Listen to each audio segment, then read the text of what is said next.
Chris. He just made this dish. Spaghetti with prawns with a homemade sauce. And you said that you have to like improvise because I have an intolerance for allium, which is garlic and onions and stuff like that. But we're also working with what we had already in the fridge. Yeah.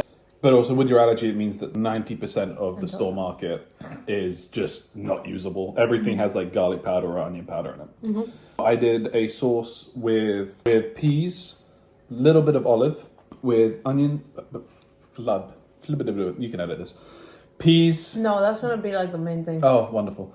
Peas, some olives, like a handful of olives, and a couple of padron peppers. But honestly, I don't think you necessarily need them because I don't think the flavor comes out too much. That was the first thing that I noticed. Okay. I think it's just different.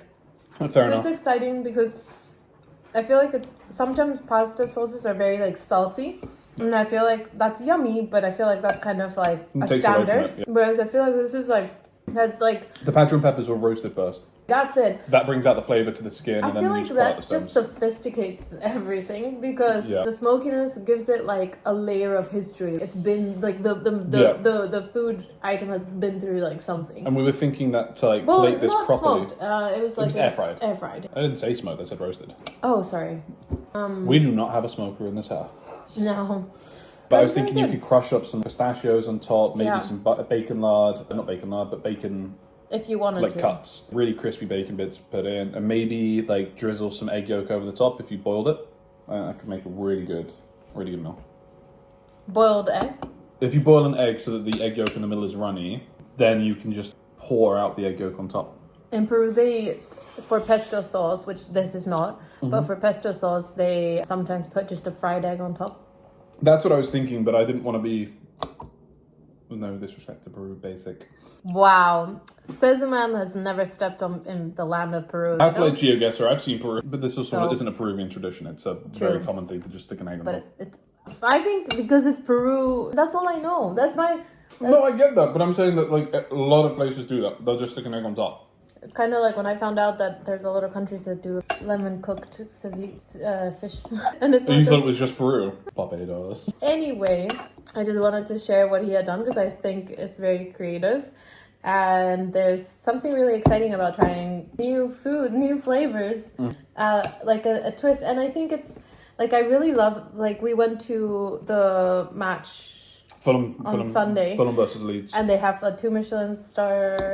For hospitality, they've got a 2 Michelin star. I think it was a 2 Michelin star this week, but they have Michelin star chefs that are on That's a rotation. dog hair. Just removing that. But delightful. You know what? That might be the extra touch of flavor. I think it really just brings out, you can feel the history of all the dog walking and just everything else in that. But with why I was mentioning the other on Sunday, because the dessert was like really, it was like this matcha Matcha pancotta.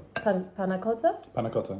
And so it was like very soft, the flavor, which I thought was really fun because you could eat a lot of them basically, which is what I proceeded to do. I ate like 5 different desserts. Different, all the same, but just all back. Different like plates of it. Yeah. And it was just so delightful.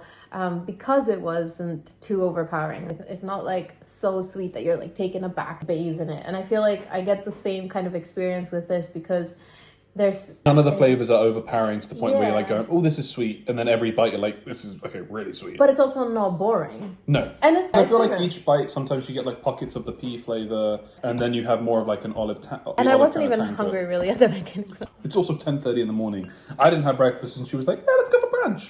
I don't see a mimosa in sight. Sober brunch, but I really like those. Very fun. 5 out of 5. I would be so excited to eat this at a fancy, very, very, very fancy restaurant. My plating would just need to be better. I don't know. I'd be happy to pay 60.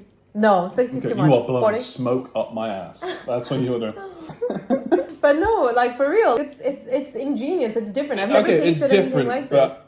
but no. I understand You probably that. could charge £35 at a high-end restaurant, but they would also have peas gathered from the Remember top when of we the went to- Himalayas. The flood.